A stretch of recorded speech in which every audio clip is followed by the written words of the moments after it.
Muy buenas noches a todos los presentes. El día de hoy voy a hablarles acerca de los tipos de discusiones jurídicas que existen. Nos vamos a manejar con el siguiente índice, en el que nos dividimos en la introducción, donde voy a dar un pequeño desglose del tema en general. En las fases del desarrollo, vamos a comentar qué tipos de desarrollo hay. En este caso son dos. Vamos a em, nuevamente desglosarlos y poder entenderlos a profundidad. Vamos a hablar de la jurisprudencia generalizada, del discurso práctico general y como último punto a tratar, la teoría de la argumentación. Entonces, vamos a comenzar con las fases en el desarrollo, ¿ok? Am, en las fases del desarrollo que nosotros tenemos, nos guiamos y nos manejamos prácticamente con Atienza. Él dice que existen dos teorías importantes para la argumentación jurídica. Estas teorías son la teoría de los precursores y la de elaboración de la teoría estándar.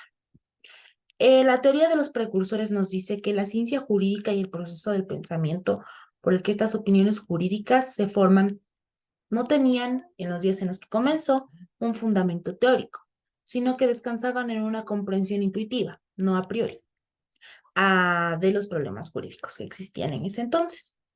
Que una generación de juristas transmitía a la siguiente en un modo de instrucción informal, ya que, o sea, poniendo el foco en la observación como apuesta a la enseñanza real.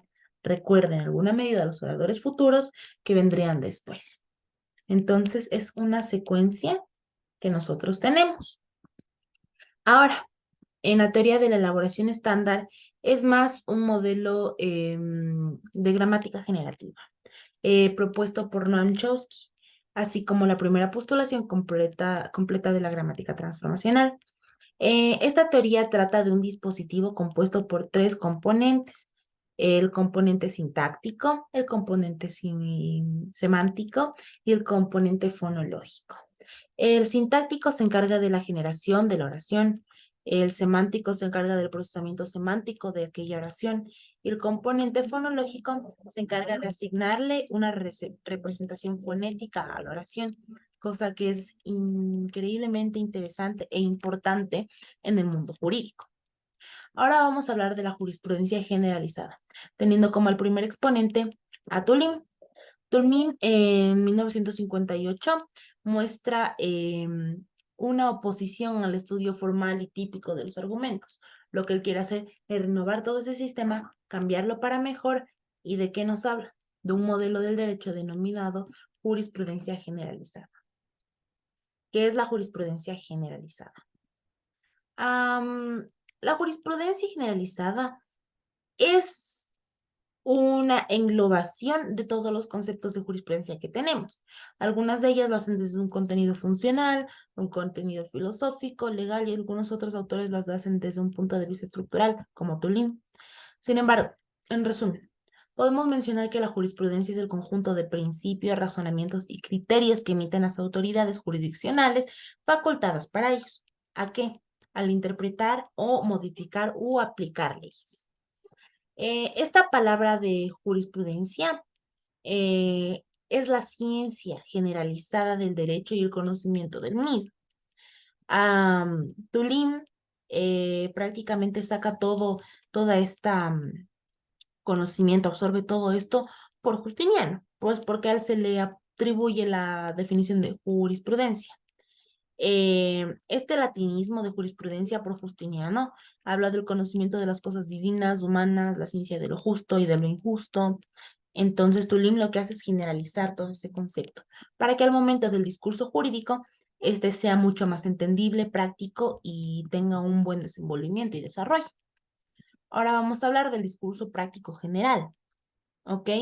Em, tenemos a un importante exponente, se podría decir, de este discurso. Este hombre es Robert Alexi.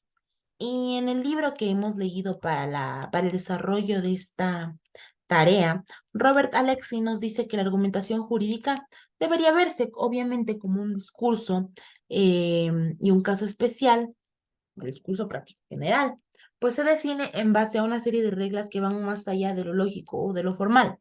Lo que él quiere hacernos entender es que tenemos que recalcar una distinción entre la justificación interna y externa. Em, Alexi también relaciona todo esto desde la premisa hasta la conclusión, mientras que la lógica externa debe enfocarse un poco más en el establecimiento de estas premisas. Tenemos aquí a otro exponente que también se menciona en este libro, que es McCormick. Él dice que la lógica deductiva no permite una justificación de las decisiones judiciales en los casos difíciles. A continuación, vamos a hablar de la teoría de la argumentación, un tema que a mí me parece muy interesante. Pues, tenemos tres teorías que yo he encontrado. El derecho como argumentación. El derecho es un ejercicio argumentativo, totalmente, dado que se construye desde la elaboración de fundamentos, razones y criterios, obviamente estructurados de manera sólida, desde su creación hasta su aplicación e interpretación. Lo contrario implicaría hablar del derecho como una falacia, es decir, como una mentira, alejado de la edificación que se ha construido durante años.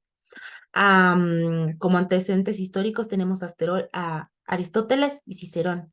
Aristóteles nos habla de la historia de esta filosofía cuando atribuye al papel de la lógica como algo fundamental, algo sistemático, algo que tenemos que usar como un instrumento científico para toda la posteridad. Entonces también tenemos a Chaim Perlman y a la nueva retórica. Charles Perelman fue un abogado y filósofo de origen polaco.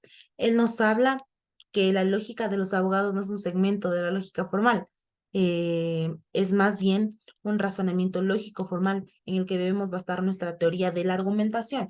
Si yo voy a argumentar, debo hacerlo mediante la lógica, de manera jurídica, apoyándome de juristas, de jurisprudencia ya pasada, como lo veníamos diciendo aquí en la teoría de los precursores, y con eso establecer bien nuestro criterio. Para concluir, todas estas teorías de las discusiones jurídicas nos ayudan a nuestro desenvolvimiento como juristas, como abogados, como personas que van a ejercer el derecho en base a fundamentos y a una lógica estructural. Eso ha sido todo por hoy. Espero que nos podamos volver a ver de nuevo.